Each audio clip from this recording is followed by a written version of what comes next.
ಮಧ್ಯಾಹ್ನ ಊಟಕ್ ಬಿಡೋದೇ ತಡ. ತಟ್ಟೆ ಎತ್ಕೊಂಡು ಎದ್ನೋ ಬಿದ್ನೋ ಅಂತ ಊಟಕ್ಕೆ ಓಡೋಗಿ ಕ್ಯೂ ಅಲ್ಲಿ ನಿಂತ್ಕೊಳ್ಳೋದು. ಯಾಕೆ ಓಡೋಗೋದು ಅಂತಂದ್ರೆ ಬೇಗ ಊಟ ಮಾಡ್ಕೊಂಡ್ರೆ ಇನ್ನೊಂದ್ ಅರ್ಧ ಗಂಟೆ ಆಟ ಆಡಕ್ ಸಿಗುತ್ತಲ್ಲ, ಅದಕ್ಕೆ.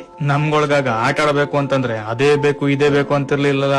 ಯಾವ್ದೇ ಬಟ್ಟೆ ಸಿಗ್ಲಿ, ಪೇಪರ್ ಸಿಗ್ಲಿ, ಕವರ್ಗಳು ಸಿಗ್ಲಿ ಎಲ್ಲಾನು ಉಂಡೆ ಕಟ್ಟೋದು. ಅದ್ರಲ್ಲೇ ಫುಟ್ಬಾಲು, ಕ್ರಿಕೆಟು, ನಾವು ಬರೆಯೋ ರೈಟಿಂಗ್ ಪ್ಯಾಡ್ಗಳೇ ಬ್ಯಾಟು, ಅಲ್ಲೇ ಸಿಗೋ ಕಲ್ಲು ಮರಗಳೇ ನಮಗ್ ವಿಕೆಟು.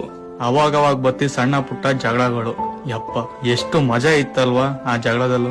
ಸಂಜೆ ಸ್ಕೂಲ್ ಬಿಟ್ಮೇಲೆ ಆ ಪೆಪ್ರಮೆಂಟ್ಗಳು ತಕೊಂಡು ತಿನ್ಕೊಂಡು ಮಾತಾಡ್ಕೊಂಡು ಮನೆಗೆ ಹೋಗಿದ ತಕ್ಷಣ ಬ್ಯಾಗ್ ಎಸ್ತು, ಅಮ್ಮ ನಾನ್ ಆಮೇಲೆ ಬರ್ತೀನಿ ಆಟ ಆಡ್ಕೊಂಡು ಅಂತ ಹೇಳಿ ಯೂನಿಫಾರ್ಮು ಚೇಂಜ್ ಮಾಡ್ತಿರ್ಲಿಲ್ಲ, ಹೊಂಟಾಯ್ತಿದ್ವು ಆಟ ಆಡಕ್ಕೆ. ಅವಾಗ ನಾವ್ ಆಡ್ತಿದ್ದ ಆಟಗಳು ಏನ್ ಒಂದ ಎರಡ, ಅದ್ರಲ್ಲೂ ಈ ಶನಿವಾರ ಭಾನುವಾರ ಬಂತು ಅಂದ್ರೆ ಮುಗೀತು ಆಟಗಳ ಹಬ್ಬ.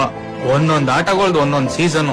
ಲಗೋರಿ, ಗಿಲ್ಲಿ ದಾಂಡು, ಗೋಲಿ, ಬುಗುರಿ, ಟಿಕ್ಕಿ, ಪಚ್ಚಿ ಆಟ, ಟೈರ್ನ ರೋಡಲ್ಲಿ ಓಡಿಸ್ಕೊಂಡು ಹೋಗೋದು, ಮರಕೋತಿ ಆಟ, ಕಣ್ಣ ಮುಚ್ಚಾಲೆ, ಡಬ್ಬ. ಒಂದೊಂದ್ಸರಿ ಹುಡುಗಿರ್ ಜೊತೆ ಸೇರ್ಕೊಂಡು ಕುಂಟ ಬಿಲ್ಲೆ, ಗಟ್ಟೆ ಮನೆ, ಅಳಿಗುಳಿ ಮನೆ, ಪಟ ಆಡ್ಸೋದು. ಯಪ್ಪ ಒಂದ ಎರಡ 19 ಕಿಡ್ಸ್ಗಳು ಆಡ್ತಿದ್ದ ಆಟಗಳು. ನಮ್ಗಳ್ಗೆ ಕರೆಕ್ಟ್ ಆಗಿ ಸೈಕಲ್ ಓಡ್ಸಕ್ ಬರ್ತಿರ್ಲಿಲ್ಲ, ಅಂತದ್ರಲ್ಲಿ ಇನ್ನೊಬ್ಬನ್ ಹಿಂದೆ ಕೂರ್ಸ್ಕೊಂಡು ಅದು ಅರ್ಧ ಪೆಟ್ಲಲ್ಲಿ ಸೈಕಲ್ ತೊಳ್ಕೊಂಡು ಹೋಗೋದು. ಎಷ್ಟ್ ಧೈರ್ಯ ಇತ್ತಲ್ವಾ ನಮ್ಗಾಗ. ಆಮೇಲೆ ಬೇರೆಯವ್ರ ಮನೆ ಕಾಂಪೌಂಡ್ ಹತ್ತಿ